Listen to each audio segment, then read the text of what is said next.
Hi అండి, ఎలా ఉన్నారు? Welcome back to my channel. It's me Priyaram. ఈరోజు వీడియోలో ఏంటంటే మరి అమ్మమ్మ వచ్చిందనమాట. సో వస్తూ మనకి మంచి రేగుపళ్ళు తీసుకొచ్చింది.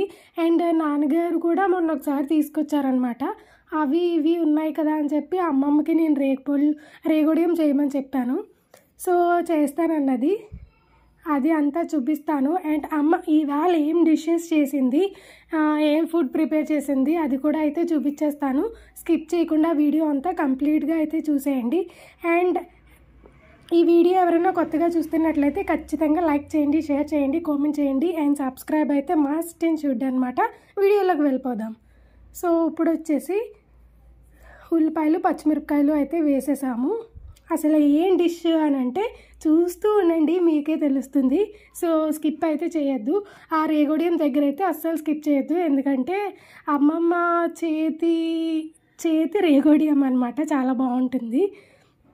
సో ఎలా ప్రిపేర్ చేసుకోవాలి ఏంటి అన్నది కూడా చూపించేస్తాను ఈ వీడియోలో. సో ఉల్లిపాయలు పచ్చిమిరపకాయలు వేసి అది మగ్గిన తర్వాత టమాటాలు కూడా అయితే వేసేసుకున్నాం మనము. ఒక్కసారి ఆ టమాటాలు కూడా మగ్గాలి కాబట్టి కొంచెం మూత అయితే పెట్టేసుకున్నాము.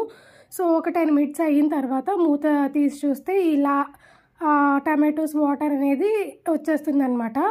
ఇంకా ఆ టైంలో మసాలా అయితే వేసుకోవడమే, మనకి తయారు చేసుకున్న మసాలా అనమాట. అది గసగసాలు, జీలకర్ర, ధనియాలు, యాలక్కాయ ఒకటి, దాల్చిన చెక్క, లవంగాలు అవన్నీ వేసుకొని చేసుకోవడమే.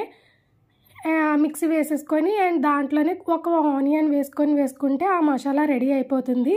సో దాంతోపాటు పసుపు, కారం అయితే ఇప్పుడు మనం యాడ్ చేసుకొని కలిపేసుకున్నాం కదా. ఒక్కసారి మూత పెట్టుకొని ఒక 5 minutes ఆగిన తర్వాత వాటర్ అనేవి యాడ్ చేసుకోవాలన్నమాట. సో ఇలా వాటర్ యాడ్ చేసేసుకొని ఒక్కసారి కలిపేసుకొని, ఇంకా వాటర్ పడతాయి కాబట్టి ఇంకొన్ని వాటర్ అయితే యాడ్ చేసుకోవాలి. మీకు గ్రేవీ కావాలి అనుకుంటే వాటర్ యాడ్ చేసుకోండి, గ్రేవీ వద్దు కొంచెం ఫ్రై కింద కావాలి అని అంటే దగ్గర కింద కావాలి అని అంటే వాటర్ వేసుకోకండి. మేమైతే వాటర్ వేసుకుంటున్నాం అనమాట. సో ఈ కర్రీ వచ్చేసి పన్నీర్ కర్రీ అండి. సో పన్నీర్ ముక్కలు అయితే అమ్మ వేసేసింది. ఎంతమందికి పన్నీర్ కర్రీ ఇష్టమో కింద కామెంట్ సెక్షన్లో అయితే కామెంట్ చేయండి. నాకైతే చాలా ఇష్టం paneer curry. And mushroom curry కూడా నాకు చాలా ఇష్టం. మష్రూమ్ పన్నీర్ రెండు ఈక్వల్గా ఇష్టం అనమాట నాకు. రెండిట్లో ఏది ఎక్కువ కాదు, ఒకటి తక్కువ కాదనమాట. సో పన్నీర్ వేసేసి ఇప్పుడు మనకి వాటర్ ఎవాపరేట్ అయ్యేంత వరకు మూత అయితే పెట్టేసుకొని లాస్ట్లో చికెన్ మసాలా ఉంటే చికెన్ మసాలా వేసుకోండి, గరం మసాలా ఉంటే గరం మసాలా వేసుకోండి. మేమైతే చికెన్ మసాలా వేసుకున్నాము. అండ్ కొత్తిమీర ఉంటే గార్నిష్కి వేయండి, చాలా బాగుంటుంది. సో ఇప్పుడు వచ్చేసి మనం నెయ్యి వేసుకుంటున్నాం కదా. ఇది ఏంటి అని అంటే ఇది అమ్మ కోకోనట్ రైస్ అనేది చేసిందండి నిన్న. సో కోకోనట్ రైస్కి ఒక ఉల్లిపాయ, 2 పచ్చిమిర్చి లేదా 3 పచ్చిమిర్చి, చిన్నగా తరిగి పెట్టుకున్న క్యారెట్ అయితే వేసేసుకోవాలి.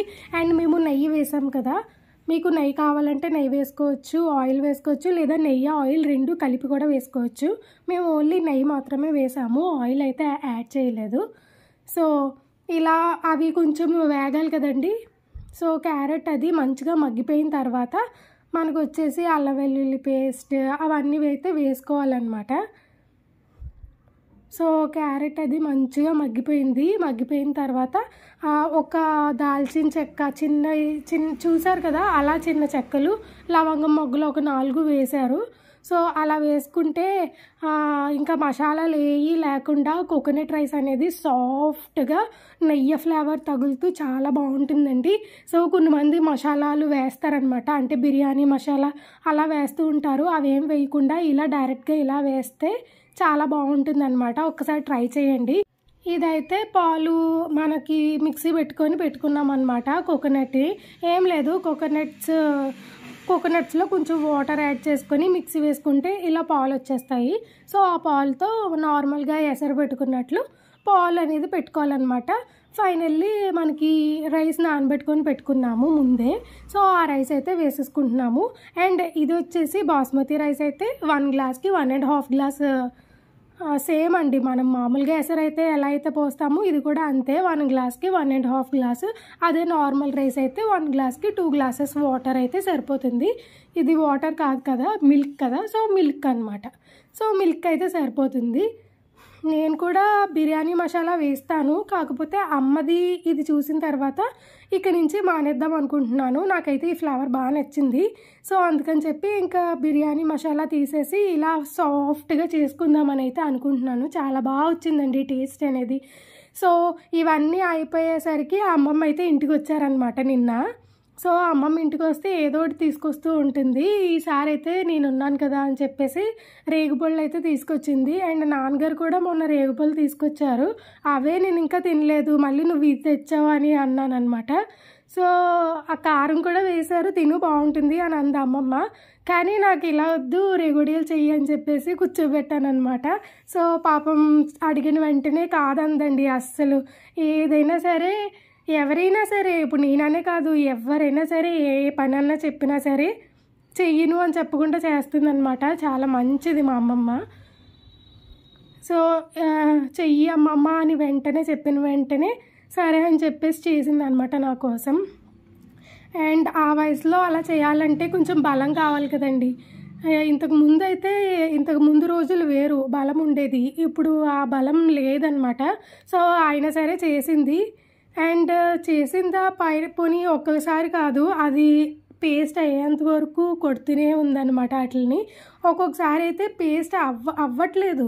అది కొంచెం పెద్ద పెద్ద రేక్కాయలు అనమాట. సో పెద్ద పెద్ద రేక్కాయల వల్ల జిగురు ఎక్కువగా వస్తుంది. బట్ మీకు తెలుసా, పెద్ద రేక్కాయలు తినడం వల్ల మనకి ఆరోగ్యానికి మంచిదంట. ఎంత జిగురు ఉంటే అంత మంచిదంట మా అమ్మ చెప్పింది. సో మా అమ్మమ్మ ఏం చేస్తుందంటే ఆ రేక్కాయలు ఉన్నాయి కదా, అవి ఇంకా నలగకపోతే పదే పదే వేసి నలుపుతుంది అనమాట వాటిని. సో అందుకని చెప్పి బాగా బలం ఉండాలంటున్నాను నేను. అండ్ ఇది ఒకటే కాదండి, దీంట్లో పచ్చిమిర్చి వేసింది. పచ్చిమిర్చి ఒక 3-4 అయితే వేసింది. అంటే మనకి టేస్ట్కి తగ్గట్టు అండ్ మనకి అక్కడ ఎన్నైతే రేగుపళ్ళు ఉన్నాయో దానికి తగ్గట్టు అయితే పచ్చిమిర్చి వేసుకోవాలి. మాకైతే ఒక 4 పచ్చిమిర్చిలు పడ్డాయి. సో 4. అండ్ జీలకర్ర కొంచెం అయితే యాడ్ చేసింది. జీలకర్ర యాడ్ చేయడం వల్ల టేస్ట్ అనేది బాగుంటుందంట. నేను అమ్మమ్మ ఒక్కొక్కసారి రేర్ కేసెస్లో ఇలా రేగుడియాలు చేయించుకునేదాన్ని ఇదివరకు, నా పెళ్ళికి ముందు. పెళ్ళి అయిన తర్వాత అయితే ఇది ఫస్ట్ టైం అనమాట. సో కొంచెం జీలకర్ర అండ్ కొంచెం బెల్లం అయితే తీసుకున్నాము. బెల్లం అయితే ఎక్కువే పడిందండి. నేను అక్కడ చూపిస్తున్న దాని మీద బెల్లం ఇంకా యాడ్ చేసామన్నమాట. అండ్ పచ్చిమిర్చి కూడా సరిపోతుందిలే అని 2 యాడ్ చేసాం ఫస్ట్. తర్వాత సరిపోకపోతే ఇంకా యాడ్ చేసామన్నమాట సాల్ట్. సో ఆ 3 మిక్స్ చేసేస్తే ఇలా మంచిగా అయితే వచ్చేస్తుంది టేస్ట్.